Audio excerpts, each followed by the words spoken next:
Good afternoon, everyone. Welcome to today's episode of Quick Tech Tutorials. My name is Mike, and I will be your host for today. So let's get right into it. So today we are going to learn how to scale and adjust clip sizes in Premiere Pro. So, a couple things first. So when you create a sequence in Premiere Pro, so when I take some footage, so like this for instance is my Logic Engine intro that you all have seen. When we drag this in here, what it does is it creates a sequence, and it creates a sequence based off of the settings. It doesn't have to do this, but this is how Premiere is automatically set up. So it creates a sequence based on the settings of the original file. So this original file was 60 frames per second and 1920 by 1080. So pretty standard, right? So what happens if you add a picture or a video clip or anything that isn't those settings? So what if we add an image that is, say, not 1920 by 1080 resolution, but 350 by 236. So what happens if we add this picture of a beach that is much smaller than our base resolution of the video? What happens is it shows up completely tiny because the base resolution of the video is set to much larger. So this is going to show up as kind of like a thumbnail, something like that. So what happens if we add a bunch of them? So this image I have of Chrono Trigger is 420 by 262, very random size. We got one of Final Fantasy 3, so we'll throw that in there. And I'm just going to kind of make these shorter to make it a lot easier. We've got this one that's 1024 by 768, more normal, but still odd. And we've got this one of Hyper Light Drifter, which is totally tiny because it was meant to be a thumbnail. But that's beside the point. So we're just going to make these real small, and we're going to ripple delete. And I'm just going to play this. So I'll play the intro. I'm going to mute it though. I'll play the intro just so you all can see that that is what the base resolution is supposed to be like. So just like a normal 1920 by 1080.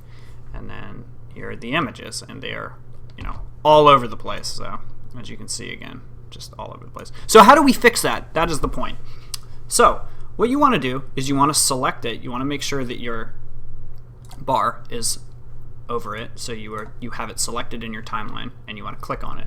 Then what you want to do is go over to Effect Controls. So not Effects, not your Effects menu. You want to go to Effect Controls. If you don't have this menu, an easy way to add it is to go up to Window here and then add whatever you want. So Effect Controls is right here. Apparently you can also click Shift+5. So we go over to Effect Controls, make sure it's selected here, so it is, and we actually click this little box that says Motion, and you see how these appeared? So now what we can do is we can stretch the image. Note that this isn't resizing the image. We aren't, by doing this, we aren't physically retaking this picture, obviously.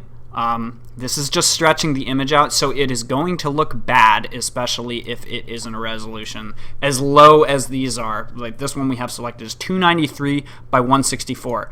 What we are doing right now is we are scaling it up to, not exactly, but close to 1920 by 1080, and it's just gonna kind of look bad.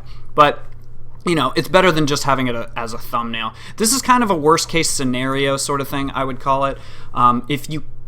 If you can find an image that matches the original resolution, so a 1920 by 1080, just download that one instead. But sometimes there just isn't one out there, and you just have to rescale it. So this is how you do it, and it's kind of, I felt like it was a little bit hidden, and a lot of people who are new to Premiere might not be able to find it right off the bat on how to do this. I struggled with it a little bit, so thought I'd make a video on it because it's actually very easy. This one's going to look like absolute garbage. This was definitely supposed to just be a thumbnail.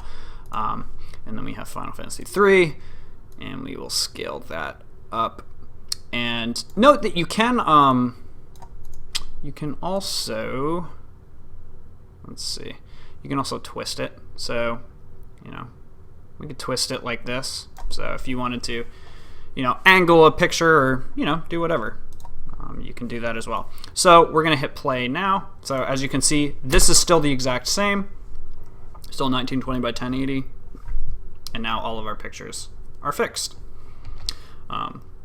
So yeah, that about wraps it up. That is how you scale and or adjust clip sizes in Premiere, and you can also do this with video files, and it is that easy. Once you've dragged them, it's already saved. It's already done. So once again, thank you all so much for watching. I am your host, Mike, and tune in next time for the next tutorial.